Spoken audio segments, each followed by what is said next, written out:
Russia ਤੇ Ukraine ਦੇ ਵਿੱਚ ਇੱਕ ਵਾਰੀ ਫੇਰ ਲੜਾਈ ਉਦਾਂ ਤਾਂ ਚਲੋ ਉਹ ਰੁਕੀ ਨਹੀਂ, ਵਿੱਚੇ ਥੋੜੀ ਜੀ ਕਈ ਵਾਰੀ ਸ਼ਾਂਤੀ ਜੀ ਆ ਜਾਂਦੀ ਆ।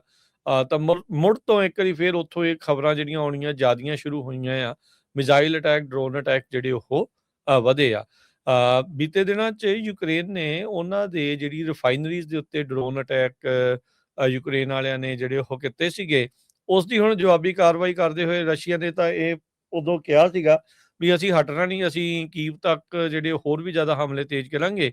ਤੇ ਉਸੇ ਦੇ ਤਹਿਤ ਲੱਗਦਾ ਵੀ ਰਸ਼ੀਅਨ ਮਿਜ਼ਾਈਲ ਤੇ ਡਰੋਨ ਅਟੈਕ ਦੇ ਨਾਲ ਘੱਟੋ-ਘੱਟ 8 ਹੋਰ ਜਾਣਿਆਂ ਦੀ ਮੌਤ ਹੋਈ ਆ ਯੂਕਰੇਨ ਦੇ ਵਿੱਚ। ਜ਼ੇਲੈਂਸਕੀ ਨੇ ਇਹਨਾਂ ਹਮਲਿਆਂ ਦੀ ਨਿੰਦਾ ਜਿਹੜੀ ਉਹ ਕੀਤੀ ਹੈਗੀ ਆ।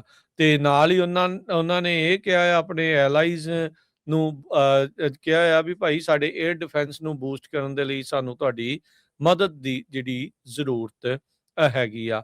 8 ਜਣਿਆਂ ਦੀ ਮੌਤ ਹੋਈ ਹੈ, 34 ਜਣੇ ਜਿਹੜੇ ਉਹ ਜ਼ਖਮੀ ਹੋਏ ਆ। ਉਹਨਾਂ ਨੇ ਕਿਹਾ ਵੀ 5 ਜਾਣੇ ਤੇ 28 ਜਣੇ ਜ਼ਖਮੀ ਹੋਏ ਸੀ। ਡਨਿਪਰੋ ਸਿਟੀ ਦੇ ਵਿੱਚ ਇੱਕ ਇੰਡਸਟਰੀਅਲ ਹੱਬ ਆ, ਜਿਹੜੀ ਕਿ ਫਰੰਟ ਲਾਈਨ ਤੋਂ ਤਕਰੀਬਨ 100 ਕਿਲੋਮੀਟਰ ਦੂਰ ਆ, ਤੇ ਰਸ਼ੀਅਨ ਫੋਰਸਿਸ ਦੇ ਦੁਆਰਾ ਇਹਨਾਂ ਉੱਤੇ ਹਮਲਾ ਜਿਹੜਾ ਉਹ ਕੀਤਾ ਗਿਆ ਆ। ਉੱਥੋਂ ਦਾ ਜਿਹੜਾ ਰੀਜਨਲ ਗਵਰਨਰ ਆ, ਉਹਨਾਂ ਨੇ ਟੈਲੀਗ੍ਰਾਮ ਦੇ ਉੱਤੇ ਮੈਸੇਜ ਜਿਹੜੇ ਉਹ ਪਾਏ ਵੀ ਉਹਨਾਂ ਚੋਂ ਮਰਨ ਵਾਲਿਆਂ ਚੋਂ ਇੱਕ 13 ਸਾਲ ਦੀ ਜਿਹੜੀ ਬੱਚੀ ਵੀ ਜਿਹੜੀ ਉਹ ਸ਼ਾਮਲ ਸੀਗੀ। ਇਹ ਡਨਿਪਰੋ ਤੋਂ ਇਲਾਵਾ ਕਹਿੰਦੇ ਵੀ ਜ਼ਪਰਜ਼ੀਆ ਦਾ ਜਿਹੜਾ ਇਲਾਕਾ ਆ, ਉੱਥੇ ਘੱਟੋ ਘੱਟ 3 ਜਾਣਿਆਂ ਦੀ ਮੌਤ ਹੋਈ ਆ ਤੇ 6 ਜਾਣੇ ਹੋਰ ਜ਼ਖਮੀ ਹੋਏ ਆ, ਜਿਨ੍ਹਾਂ 'ਚ ਬੱਚਾ ਵੀ ਜਿਹੜਾ ਉਹ ਸ਼ਾਮਲ ਹੈਗਾ ਆ। ਯੂਕਰੇਨੀਅਨ ਪ੍ਰੈਜ਼ੀਡੈਂਟ ਜ਼ੇਲੈਂਸਕੀ ਨੇ ਕਿਹਾ ਵੀ ਰਸ਼ੀਆ ਦੇ ਦੁਆਰਾ ਸੂਮੀ, ਓਡੇਸਾ, ਚਰਨਹੀਵ, ਖਰਸਨ, ਖਾਰਕੀਵ ਦੇ ਇਲਾਕਿਆਂ ਦੇ ਵਿੱਚ ਲੇਟੈਸਟ ਜਿਹੜੇ ਆ ਉਹ ਹਮਲੇ ਹੋਏ ਹੈਗੇ ਆ।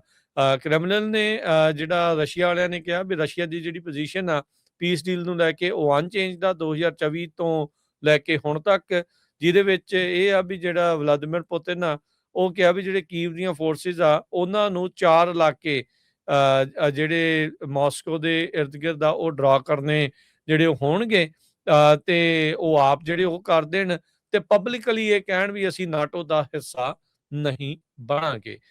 ਪੁਤਿਨ ਨੇ ਜਿਹੜੀ ਟੈਲੀਵਿਜ਼ਨ ਇੰਟਰਵਿਊ ਜਿਹੜੀ ਵੀਕਐਂਡ ਦੇ ਉੱਤੇ ਰਸ਼ੀਆ 'ਚ ਕੀਤੀ ਆ, ਉਸ ਦੇ ਵਿੱਚ ਇਹ ਗੱਲਾਂ ਨੂੰ ਮੁੜ ਦੁਹਰਾਇਆ ਹੈਗਾ ਆ।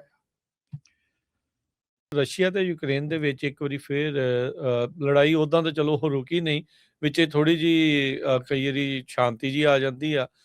ਤਾਂ ਮੁੜ ਤੋਂ ਇੱਕ ਵਾਰੀ ਫੇਰ ਉੱਥੋਂ ਇਹ ਖਬਰਾਂ ਜਿਹੜੀਆਂ ਆਉਣੀਆਂ ਜ਼ਿਆਦੀਆਂ ਸ਼ੁਰੂ ਹੋਈਆਂ ਆ। ਮਿਜ਼ਾਈਲ ਅਟੈਕ, ਡਰੋਨ ਅਟੈਕ ਜਿਹੜੇ ਉਹ ਵਧੇ ਆ। ਬੀਤੇ ਦਿਨਾਂ 'ਚ ਯੂਕਰੇਨ ਨੇ ਉਹਨਾਂ ਦੇ ਜਿਹੜੀ ਰਿਫਾਈਨਰੀਜ਼ ਦੇ ਉੱਤੇ ਡਰੋਨ ਅਟੈਕ ਯੂਕਰੇਨ ਵਾਲਿਆਂ ਨੇ ਜਿਹੜੇ ਉਹ ਕੀਤੇ ਸੀਗੇ, ਉਸ ਦੀ ਹੁਣ ਜਵਾਬੀ ਕਾਰਵਾਈ ਕਰਦੇ ਹੋਏ ਰਸ਼ੀਆ ਨੇ ਤਾਂ ਇਹ ਉਦੋਂ ਕਿਹਾ ਸੀਗਾ ਵੀ ਅਸੀਂ ਹਟਣਾ ਨਹੀਂ, ਅਸੀਂ ਕੀਵ ਤੱਕ ਜਿਹੜੇ ਹੋਰ ਵੀ ਜ਼ਿਆਦਾ ਹਮਲੇ ਤੇਜ਼ ਕਰਾਂਗੇ। ਤੇ ਉਸੇ ਦੇ ਤਹਿਤ ਲੱਗਦਾ ਵੀ ਰਸ਼ੀਅਨ ਮਿਜ਼ਾਈਲ ਤੇ ਡਰੋਨ ਅਟੈਕ ਦੇ ਨਾਲ ਘੱਟੋ ਘੱਟ 8 ਹੋਰ ਜਾਣਿਆਂ ਦੀ ਮੌਤ ਹੋਈ ਆ ਯੂਕਰੇਨ ਦੇ ਵਿੱਚ। ਜ਼ੇਲੈਂਸਕੀ ਨੇ ਇਹਨਾਂ ਹਮਲਿਆਂ ਦੀ ਨਿੰਦਾ ਜਿਹੜੀ ਉਹ ਕੀਤੀ ਹੈਗੀ ਆ। ਤੇ ਨਾਲ ਹੀ ਉਹਨਾਂ ਨੇ ਇਹ ਕਿਹਾ ਆ ਆਪਣੇ ਐਲਾਈਜ਼ ਨੂੰ ਕਿਹਾ ਆ ਵੀ ਭਾਈ ਸਾਡੇ 에ਅਰ ਡਿਫੈਂਸ ਨੂੰ ਬੂਸਟ ਕਰਨ ਦੇ ਲਈ ਸਾਨੂੰ ਤੁਹਾਡੀ ਮਦਦ ਦੀ ਜਿਹੜੀ ਜ਼ਰੂਰਤ ਹੈਗੀ ਆ। 8 ਜਣਿਆਂ ਦੀ ਮੌਤ ਹੋਈ ਹੈ, 34 ਜਣੇ ਜਿਹੜੇ ਉਹ ਜ਼ਖਮੀ ਹੋਏ ਆ। ਉਹਨਾਂ ਨੇ ਕਿਹਾ ਵੀ 5 ਜਾਣੇ ਤੇ 28 ਜਣੇ ਜ਼ਖਮੀ ਹੋਏ ਸੀ। ਡਨਿਪਰੋ ਸਿਟੀ ਦੇ ਵਿੱਚ ਇੱਕ ਇੰਡਸਟਰੀਅਲ ਹੱਬ ਆ, ਜਿਹੜੀ ਕਿ ਫਰੰਟ ਲਾਈਨ ਤੋਂ ਤਕਰੀਬਨ 100 ਕਿਲੋਮੀਟਰ ਦੂਰ ਆ, ਤੇ ਰਸ਼ੀਅਨ ਫੋਰਸਿਸ ਦੇ ਦੁਆਰਾ ਇਹਨਾਂ ਉੱਤੇ ਹਮਲਾ ਜਿਹੜਾ ਉਹ ਕੀਤਾ ਗਿਆ ਆ। ਉੱਥੋਂ ਦਾ ਜਿਹੜਾ ਰੀਜਨਲ ਗਵਰਨਰ ਆ, ਉਹਨਾਂ ਨੇ ਟੈਲੀਗ੍ਰਾਮ ਦੇ ਉੱਤੇ ਮੈਸੇਜ ਜਿਹੜੇ ਉਹ ਪਾਏ ਵੀ ਉਹਨਾਂ ਚੋਂ ਮਰਨ ਵਾਲਿਆਂ ਚੋਂ ਇੱਕ 13 ਸਾਲ ਦੀ ਜਿਹੜੀ ਬੱਚੀ ਵੀ ਜਿਹੜੀ ਉਹ ਸ਼ਾਮਲ ਸੀਗੀ। ਇਹ ਡਨਿਪਰੋ ਤੋਂ ਇਲਾਵਾ ਕਹਿੰਦੇ ਵੀ ਜ਼ਪਰਜ਼ੀਆ ਦਾ ਜਿਹੜਾ ਇਲਾਕਾ ਆ, ਉੱਥੇ ਘੱਟੋ ਘੱਟ 3 ਜਾਣਿਆਂ ਦੀ ਮੌਤ ਹੋਈ ਆ ਤੇ 6 ਜਾਣੇ ਹੋਰ ਜ਼ਖਮੀ ਹੋਏ ਆ, ਜਿਨ੍ਹਾਂ 'ਚ ਬੱਚਾ ਵੀ ਜਿਹੜਾ ਉਹ ਸ਼ਾਮਲ ਹੈਗਾ ਆ। ਯੂਕਰੇਨੀਅਨ ਪ੍ਰੈਜ਼ੀਡੈਂਟ ਜ਼ੇਲੈਂਸਕੀ ਨੇ ਕਿਹਾ ਵੀ ਰਸ਼ੀਆ ਦੇ ਦੁਆਰਾ ਸੂਮੀ, ਓਡੇਸਾ, ਚਰਨਹੀਵ, ਖਰਸਨ, ਖਾਰਕੀਵ ਦੇ ਇਲਾਕਿਆਂ ਦੇ ਵਿੱਚ ਲੇਟੈਸਟ ਜਿਹੜੇ ਆ ਉਹ ਹਮਲੇ ਹੋਏ ਹੈਗੇ ਆ। ਕ੍ਰੈਮਲਿਨ ਨੇ ਜਿਹੜਾ ਰਸ਼ੀਆ ਵਾਲਿਆਂ ਨੇ ਕਿਹਾ ਵੀ ਰਸ਼ੀਆ ਦੀ ਜਿਹੜੀ ਪੋਜੀਸ਼ਨ ਆ ਪੀਸ ਡੀਲ ਨੂੰ ਲੈ ਕੇ ਉਹ ਅਨਚੇਂਜਡ ਆ 2024 ਤੋਂ ਲੈ ਕੇ ਹੁਣ ਤੱਕ, ਜਿਹਦੇ ਵਿੱਚ ਇਹ ਆ ਵੀ ਜਿਹੜਾ ਵਲਾਦੀਮੀਰ ਪੁਤਿਨ ਆ ਉਹ ਕਿਹਾ ਵੀ ਜਿਹੜੇ ਕੀਵ ਦੀਆਂ ਫੋਰਸਿਸ ਆ ਉਹਨਾਂ ਨੂੰ 4 ਇਲਾਕੇ ਜਿਹੜੇ ਮਾਸਕੋ ਦੇ ਇਰਦ ਗਿਰਦ ਆ ਉਹ ਡਰਾ ਕਰਨੇ ਜਿਹੜੇ ਉਹ ਹੋਣਗੇ, ਤੇ ਉਹ ਆਪ ਜਿਹੜੇ ਉਹ ਕਰ ਦੇਣ ਤੇ ਪਬਲਿਕਲੀ ਇਹ ਕਹਿਣ ਵੀ ਅਸੀਂ ਨਾਟੋ ਦਾ ਹਿੱਸਾ ਨਹੀਂ ਬਣਾਂਗੇ।